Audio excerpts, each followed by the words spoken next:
So I would now like to ask Toivo Klaar, the UN Special Representative for the South Caucasus and conflicts in Georgia, to make a few opening remarks. And the biographies of all the speakers you will find in your folder. So the floor is yours. Thank you very much. And thank you very much for the invitation, and specifically to the Russia and Eurasia Studies Center and links for organizing this conference. The topic chosen by the organizers is a challenging one, even more so in the context of ongoing global processes and the moment of chaos, to quote High Representative Mogherini, and the strategic uncertainty the world is undergoing, which one way or another are impacting on the region. How can the South Caucasus be defined? Often a region, and this is certainly true of the South Caucasus, is defined in political and/or geographic terms. But these should not be the only criteria. 27 years now following the restoration of their independence, each of the three South Caucasus countries is developing its own way and is also seeking relationships with and integration into different organizations, alliances, and with key players in the world and the region itself. One could say that this is part of realpolitik. However, Armenia, Azerbaijan, and Georgia are also all members of the United Nations, the OSCE, and the Council of Europe, and have thus assumed rules-based obligations and commitments. This is important, as these obligations and commitments do not recognize dividing lines, but uphold values and principles as a basis for action. This is what the EU expects the three South Caucasus countries to live up to, and supports them at the regional and bilateral level in the framework of the Eastern Partnership as a joint, inclusive, and transformative initiative. How could the South Caucasus countries benefit from the strategic location of the region? I hope this will be an important part of today's discussion. The EU wants Armenia, Azerbaijan, and Georgia as partner countries to help release the full potential of our neighboring South Caucasus region as a strategic gateway between Europe and Asia.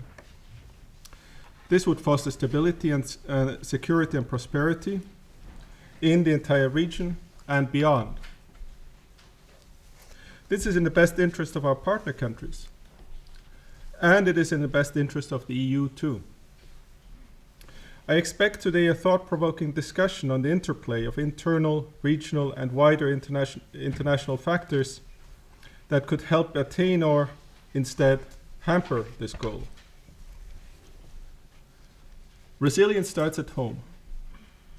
This makes me recall our shared commitment in the Eastern Partnership framework to fundamental values, including democracy, the rule of law, and respect for human rights and fundamental freedoms, the functioning market economy, sustainable development, and good governance.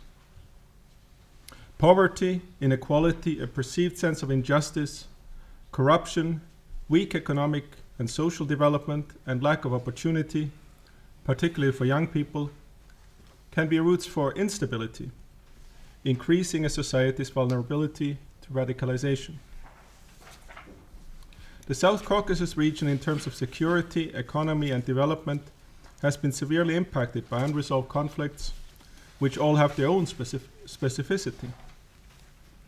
These conflicts have torn countries and the region's social fabric apart, and they now stand in the way of regional cooperation and the opening of borders.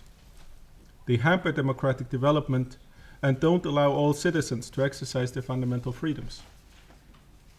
For the EU, the current situation and lack of movement towards conflict resolution is obviously unacceptable. Together with my fellow UN and OSCE Geneva International Discussion co-chairs, the EU therefore pools efforts in addressing the consequences of the conflicts in Georgia. This is not an easy task, and it has become even more difficult of late. The EU also actively supports the efforts of the OSCE Minsk Group co-chairs towards peaceful resolution of the Nagorno-Karabakh conflict, and I just spent 2 days in meetings in Baku last week. The conflicts have certainly shaped the three countries. No one should forget human tragedy, loss of life, and broken destinies. The societies are struggling to overcome the pain. Yet the years of restored independence have also brought a lot of change in terms of development, of which each partner country is justly proud. I also believe that a forward look beyond the horizon should help us see the benefits deriving from conflict resolution and arising opportunities for partner countries and the region as a whole. Conflicting international agendas will be discussed later today. While part of life, as some would say, we also need to take into account inclusive and transformative opportunities, and the EU promoted agenda through the Eastern Partnership. This is not an initiative based on dividing lines. A world split in spheres of influence, this is not the EU logic. And we fully respect the decisions of our partners regarding the level of association with the EU that they wish to pursue. I look forward to lively discussions and useful ideas that I can also draw on in my work in the future. So thank you very much. Thank you very much indeed. And